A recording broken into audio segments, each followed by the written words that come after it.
Hello बच्चों, कैसे हैं आप। उम्मीद करती हूँ आप बढ़िया और एकदम मज़े में होंगे। तो आइए बच्चों, आज के अध्याय में समास पर चर्चा कर लेते हैं, यानी कि जान लेते हैं कि समास किसे कहते हैं। तो बच्चों, हमारे सामने 3 चित्र, उनमें वाक्य भी हैं। तो पहले चित्र में 7 ऋषियों का समूह यानी कि सप्तऋषि, और दूसरे चित्र में राजा और रंग यानी कि राजा रंग, और तीसरे चित्र में वन में वास यानी कि वनवास। तो बच्चों, ये जो उदाहरण हमने अभी पढ़े हैं, हमने उनको समझा है।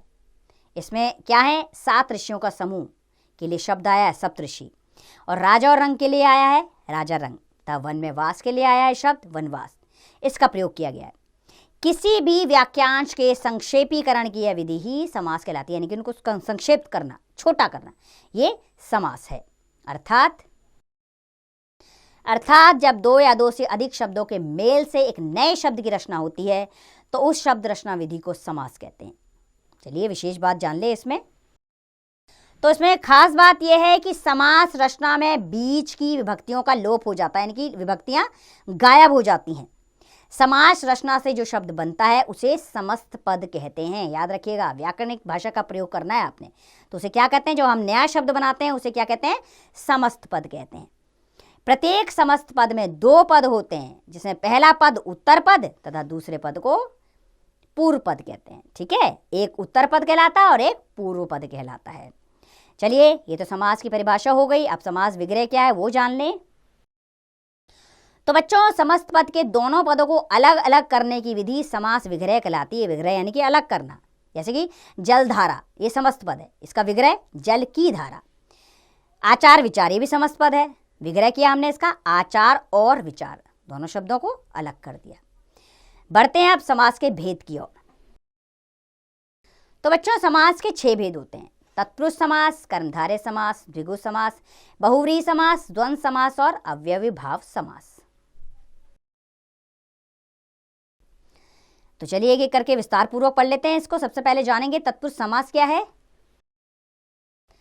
तो बच्चों, जिस समास का पूर्व पद गौण तथा उत्तर पद प्रधान होता है उसे तत्पुरुष समास कहते हैं। जैसे यश प्राप्त, यश को प्राप्त; स्वर्गत, स्वर्ग को गया हुआ, ये विग्रह है उसका; रोग पीड़ित, रोग से पीड़ित; गुणयुक्त, गुणों से युक्त; प्रयोगशाला, प्रयोग के लिए शाला; गुरु दक्षिणा, गुरु के लिए दक्षिणा; पथभ्रष्ट यानी पद से भ्रष्ट; जन्मांध यानी जन्म से अंधा; गंगा जल यानी गंगा का जल; राज सिंहासन, राजा का सिंहासन; लोकप्रिय यानी कि लोक में प्रिय; गृह प्रवेश यानी गृह में प्रवेश। दूसरा है कर्मधारय समास। जिस समास का पूर्व पद विशेषण तथा उत्तर पद विशेष्य होता है उसे कर्मधारय समास कहते हैं। जैसे अधपका यानी आधा है जो पका; नीलकमल, नीला है जो कमल; अंधकूप यानी अंधा है जो कूप; नीलाकाश यानी नीला है जो आकाश; भला मानस यानी भला है जो मानस; प्रधानाध्यापक यानी प्रधान है जो अध्यापक; महात्मा, महान है जो आत्मा; सज्जन, सच्चा है जो जन; नील गाय, नीली है जो गाय; महादेव, महान है जो देव; परमानंद, परम है जो आनंद; महापुरुष, महान है जो पुरुष। तो बच्चों, इसमें भी विशेष बात है, वो जाननी जरूरी है कि कर्मधारय समास के पूर्व पद तथा उत्तर पद में उपमेय उपमान संबंध भी हो सकता है। जैसे क्रोधाग्नि, क्रोध रूपी अग्नि, ये विग्रह; विद्याधन यानी विद्या रूपी धन; भुजदंड यानी दंड के समान भुजा; करकमल यानी कमल के समान कर यानी कि हाथ। तीसरे समास की ओर बढ़ते हैं बच्चों। द्विगु समास है जो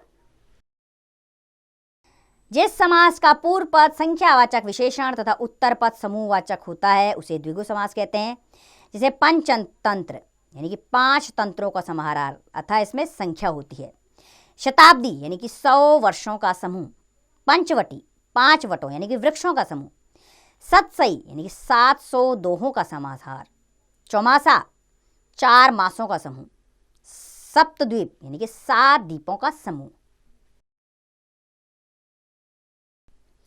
ऐसे ही चौराहा, 4 राहों का समाहार; तिरंगा, 3 रंगों का समूह; त्रिफला, 3 फलों का समाहार; सप्ताह, 7 दिनों का समूह; नवरत्न, 9 रत्नों का समूह; त्रिकोण, 3 कोणों का समाहार।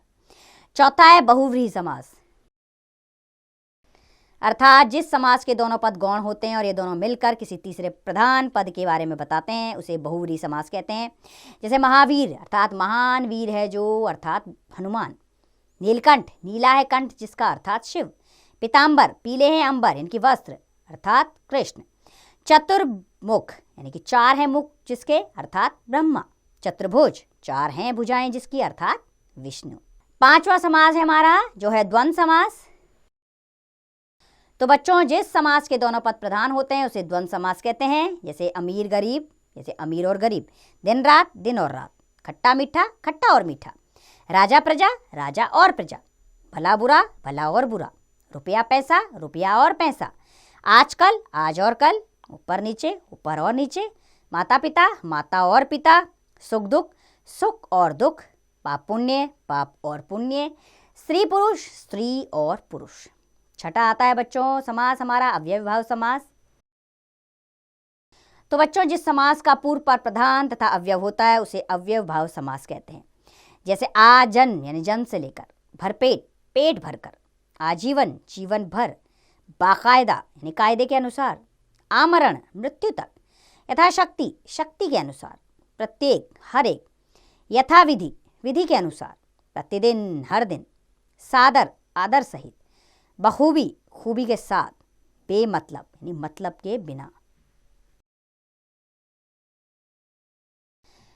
इसमें भी कुछ विशेष बात है जो जाननी जरूरी है, तो चलिए वो भी जान लेते हैं हम कि बच्चों कुछ समस्त पद ऐसे भी होते हैं जो बहुव्रीहि व कर्मधारय तथा बहुव्रीहि व द्विगु दोनों समास भेदों में समान रूप से पाए जाते हैं। इसलिए इनका अंतर समझने के लिए इनकी विग्रह पर विशेष ध्यान देना चाहिए। जैसे कि समस्त पद है पीताम्बर, इसका विग्रह है पीला है जो अंबर यानी कि वस्त्र, ये हुआ कर्मधारय। पीले हैं अंबर वस्त्र अर्थात किसके, कृष्ण, ये हुआ बहुव्रीहि। ऐसे ही चतुर्मुख ये समस्त पद है, इसका विग्रह करेंगे हम 4 मुखों का समूह, ये द्विगु क्योंकि संख्या है इसके अंदर। 4 हैं मुख जिसके, अर्थात ब्रह्मा। बहुव्रीहि अर्थात तीसरे पद की ओर इशारा, तो बहुव्रीहि समास हो गया। आइए आपके अभ्यास के लिए इस अध्याय को दोहरा लेते हैं। तो बच्चों जब 2 या 2 से अधिक शब्दों के मेल से एक नए शब्द की रचना की जाती है तो उस शब्द रचना विधि को समास कहते हैं। समास के 6 भेद होते हैं, तत्पुरुष, कर्मधारय, द्विगु, बहुव्रीहि, द्वंद्व तथा अव्ययभाव समास। तत्पुरुष समास का पूर्व पद गौण तथा उत्तर पद प्रधान होता है। कर्मधारय समास का पूर्व पद विशेषण तथा उत्तर पद विशेष्य होता है। द्विगु समास का पूर्व पद संख्यावाचक विशेषण तथा उत्तर पद समूहवाचक होता है। जिस समास के दोनों पद गौण होते हैं और ये दोनों मिलकर किसी तीसरे प्रधान पद के बारे में बताते हैं उसे बहुव्रीहि समास कहते हैं। जिस समास के दोनों पद प्रधान होते हैं उसे द्वंद्व समास कहते हैं। जिस समास का पूर्व पद प्रधान तथा अव्यय होता है उसे अव्ययभाव समास कहते हैं। मुझे पूरी उम्मीद है कि आपको समास अच्छे से समझ आया होगा। इसमें हमने उसकी परिभाषा तो समझी, साथ में उसके भेदों का भी विस्तार पूर्वक अध्ययन किया। अब आप इसका अभ्यास करें, स्वयं कीजिए।